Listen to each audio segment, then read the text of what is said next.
Milli Hidrometeorologiya Xidməti bildirir ki, noyabrın 30-da Bakıda və Abşeronda hava dəyişkən buludlu olacaq, tutulacaq.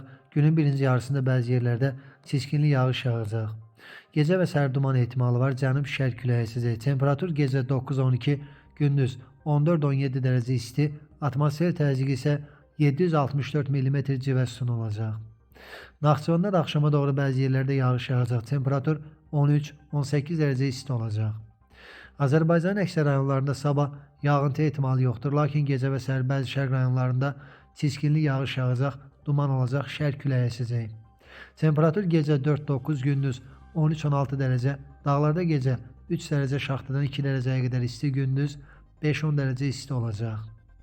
İstənilən hava şəraitində hər birinizə xoş əhval-ruhiyyə arzu edirik.